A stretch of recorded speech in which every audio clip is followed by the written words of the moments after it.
খেয়েছো?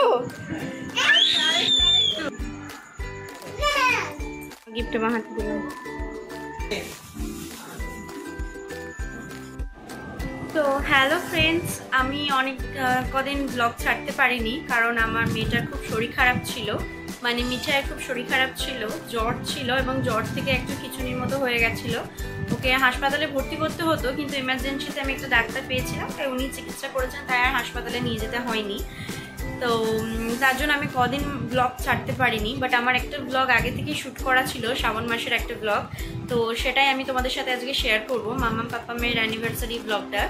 তো এখন তো ভাদ্র মাস ঢুকে গেছে, আর মিঠাইয়ের এই প্রবলেমটা হয়েছিল ভাদ্র মাসের 1 তারিখে। এখনও সুস্থ আছে, তাই আমি আবার ব্লগ ছাড়তে শুরু করেছি। তো তোমরা জানিও কেমন লাগছে। নমস্কার বন্ধুরা, কেমন আছেন সবাই? চলে এসেছি আজকে আরেকটি ব্লগ নিয়ে। একটু বেঁকে গেছে, ঠিক করে নিলাম। তো আজকে হচ্ছে আমার মাম্মাম পাপায়ের অ্যানিভার্সারি, মানে আমার শ্বশুর শাশুড়ির অ্যানিভার্সারি।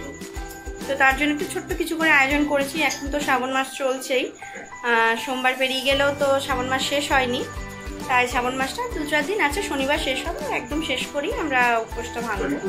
তাই এখন খাবার আয়োজন সেরকম কিছু হবে না, নর্মালি নিরামিষের মধ্যে যেটুকু ওই যেমন লুচি পরোটা হয় সেরকম হবে ডিনারে।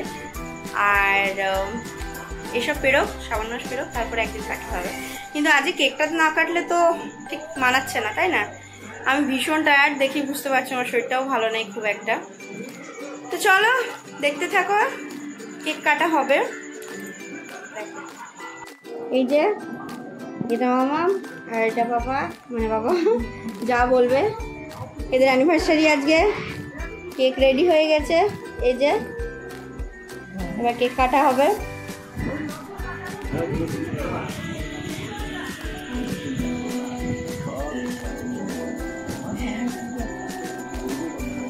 Happy anniversary to both of you.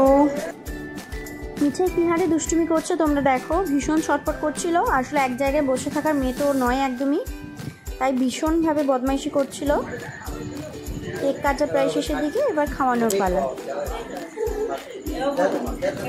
তুমি কেকটা তুলে নাও, নাহলে মিঠাই তো ইয়ে করবে। কেকটা তুলে নাও, তুমি কেকটা তুলে নাও। দিয়ে তুমি খাও মিঠাই। খেয়েছো? কি আনন্দ দেখো। আর এই যে হানি দিদিও বসে আছে। এবার বাবাকে খাই দাও, বাবাকে। কেক খাওয়ানোর পর্ব শেষ করে এবার গিফট দেবো। এরা দুজনেই আমার খুব পছন্দের একজন মানুষ, খুব কাছের একজন মানুষ বলতে পারো। এদেরকে ছাড়া আমি আমার লাইফটাকে জাস্ট ভাবতেই পারি না, অন্ধকার এদেরকে ছাড়া। আর আমার তো বাবা নেই, তো বাবা অন্যরকম আমার কাছে।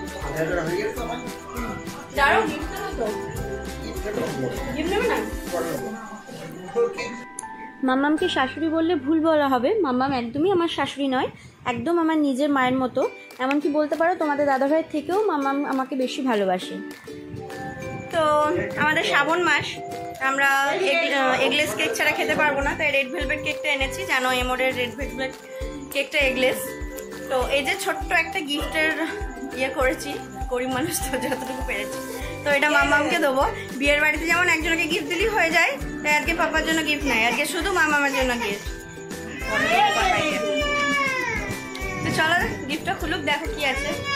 মামামের খুব পছন্দের জিনিস ছিল এটা, এবং খুব শখের জিনিস ছিল এটা, যে একটা কিনবো অনেকদিন ধরেই করছিল, কিন্তু করা হয়ে উঠছিল না। তো আমি ভাবলাম যে মাকে অ্যানিভার্সারিতে এই গিফটটা আমি দেবো। মাকে না নিয়ে গিয়েই আমি আন্দাজ করে আমার হাতের আঙুলে মাফ করে নিয়ে এসেছিলাম।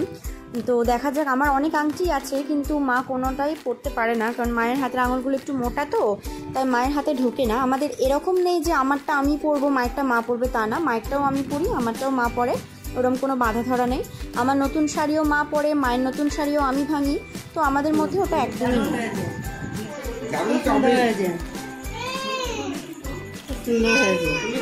তো আংটিটা কেমন হয়েছে জানাবে। আংটিটা বাবা দেয়নি, বাবা কি দিচ্ছে মাকে সেটা আমি দেখাবো পরে, কিন্তু তবু বাবাকেই বললাম পরিয়ে দিতে।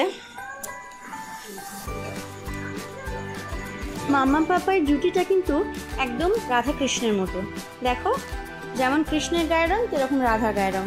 মাম্মাম ভীষণ ফর্সা, মাম্মামের হাতে পরে আংটিটা খুব ভালো লাগছিল। তো টাটা বাবাই, দেখা হবে পরে।